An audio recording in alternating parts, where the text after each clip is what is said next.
जय हिंद दोस्तों। आज हम पढ़ने वाले हैं हिंदी यानी हिंदी भाषा क्या होती है। आज हम जानेंगे इस वीडियो के माध्यम से जो विद्यार्थी एसएससी जीडी की तैयारी कर रहे हैं या जो विद्यार्थी करना चाहती हैं, जो विद्यार्थी यूपीपी की तैयारी कर रहे हैं, तो उन विद्यार्थियों के लिए जो वीडियो है बहुत ही महत्वपूर्ण साबित होने वाला है। क्योंकि इस वीडियो में हम बिल्कुल यानी कि बेसिक से जाने की भाषा क्या होती है, यानी बिल्कुल बेसिक से जानने की हिंदी को, हिंदी का ग्रामर जानेंगे। एंड आप हम लोग विलोम शब्द जानेंगे, हम लोग जानेंगे इसमें पर्यायवाची क्या होता है, यानी कि बिल्कुल बेसिक से पर्यायवाची के बारे में जानेंगे। हम लोग जानेंगे संधि विच्छेद क्या होते हैं। यदि आप तैयारी करते हो यूपी पुलिस की, यदि आप तैयारी करते हो दिल्ली पुलिस की, यदि आप तैयारी करते हो एसएससी जीडी, तो आपके लिए क्लास बहुत ही महत्वपूर्ण साबित होने वाली है। क्योंकि इस क्लास में हम जानेंगे सबसे यानी बिल्कुल शुरुआत से बिल्कुल बेसिक से, यानी ये नहीं कि हम बीच से पढ़ेंगे, नहीं, बिल्कुल बेसिक से पढ़ेंगे। और ये जो क्लास होगी आपकी यानी कि परीक्षा की दृष्टि से बहुत ही महत्वपूर्ण होगी, याद रखना, ठीक है। ये जो वीडियो होगा आपकी परीक्षा की दृष्टि से बहुत ही महत्वपूर्ण होगा। तो हम सबसे पहले शुरुआत करते हैं भाषा से। नहीं, भाषा होती क्या है, तो भाषा क्या होती है, मनुष्य की सार्थक व्यक्ति वाणी को सामान्यतः भाषा कहा, यानी जो मनुष्य जो ही बोलता है उसको हम क्या कहते हैं, उसको हम भाषा कहते हैं, याद रखें। ये मनुष्य जो ही बोलता है उसको हम क्या कहते हैं, उसको हम कहते हैं भाषा, याद रखना, ठीक है। अगला क्या है, संस्कृत के भाष, नहीं, संस्कृत का एक वर्ड है भाष। भाष धातु से भाषा शब्द निर्मित है, यानी भाष जो धातु है उससे आपको भाषा शब्द का निर्माण हुआ, याद रखना है। जो आपका भाष शब्द है इससे आपकी भाषा शब्द का निर्माण हुआ है, आपको याद रखना, ठीक है। जिसका अर्थ है वाणी, जिसका अर्थ है वाणी का मतलब होता है बोलना, याद रखना, यानी वाणी व्यक्त करना, जिसका अर्थ क्या होता है, वाणी या व्यक्त करना, ठीक है।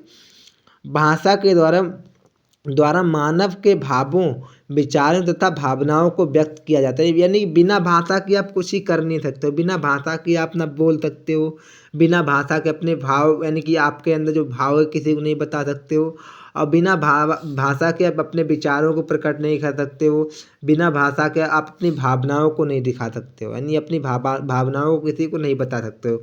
तो भाषा क्या करती है, भाषा करती है आपके भावों को, विचारों को, भावनाओं को व्यक्त करती, याद रखना, ठीक है।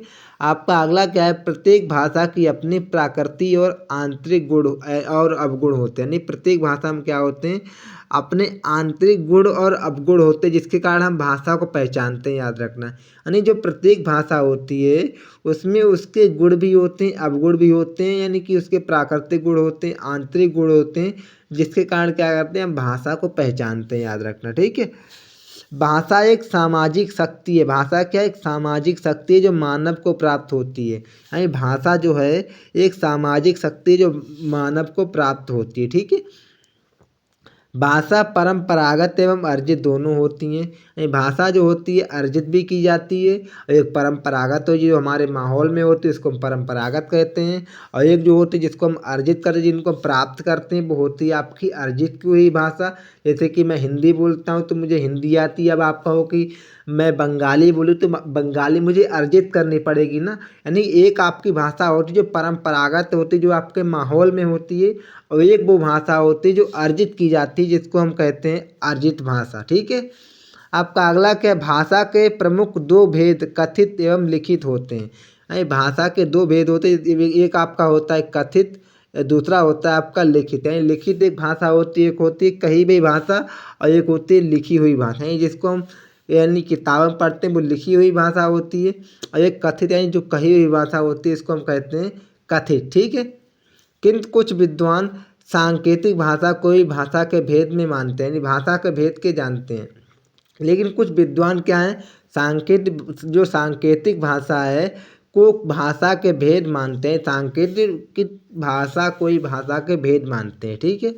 यानी भाषा का निर्माण वाक्यों से, यानी भाषा का निर्माण वाक्यों से, वाक्यों का यानी वाक्यों का शब्दों से तथा शब्द मूल ध्वनियों से निर्मित हो रहा है। यानी यहाँ बताया गया है कि जो आपकी भाषा होती है, भाषा का निर्माण जो होता है वो होता है वाक्यों से, ठीक है।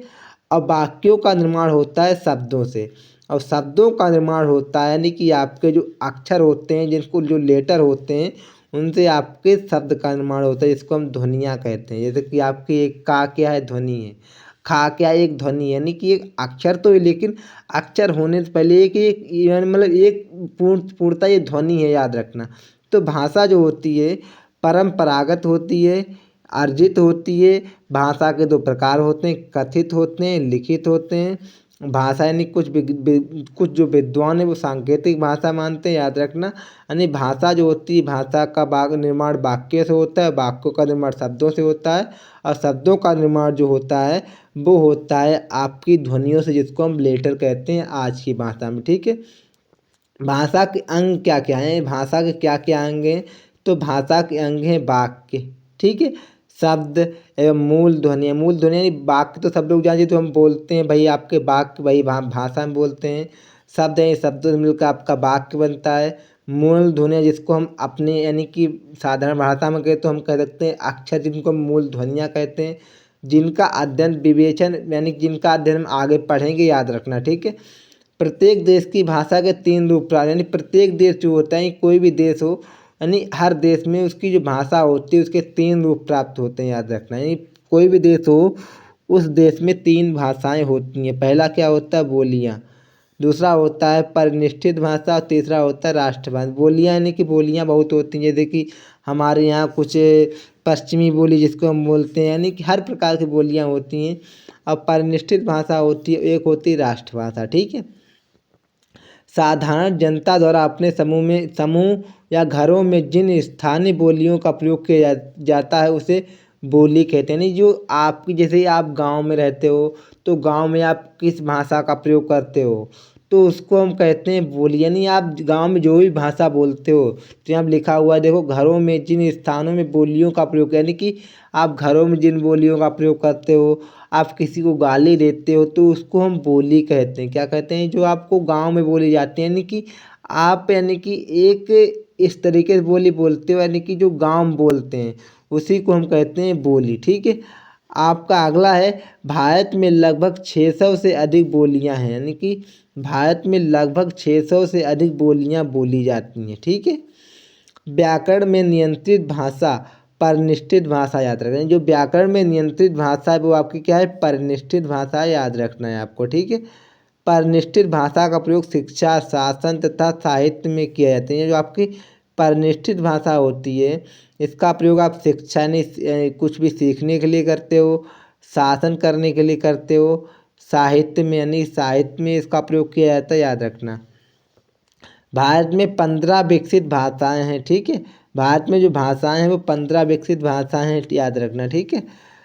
प्रत्येक आपका अगला प्रश्न है, प्रत्येक 15 विकसित भाषा यानी प्रत्येक देश की अपनी राष्ट्रभाषा होती है। जैसे जर्मनी की जर्मन, रूस की रूसी, जापान की जापानी, फ्रांस की फ्रांसीसी आदि। हिंदी भाषा को भारत की राष्ट्रभाषा यानी राजभाषा का गौरव प्राप्त है, ठीक है। हिंदी जो भाषा है आपकी, इसको यानी कि जो हमारी क्या है राष्ट्रभाषा, जिसको हम राजभाषा का इसको गौरव प्राप्त है।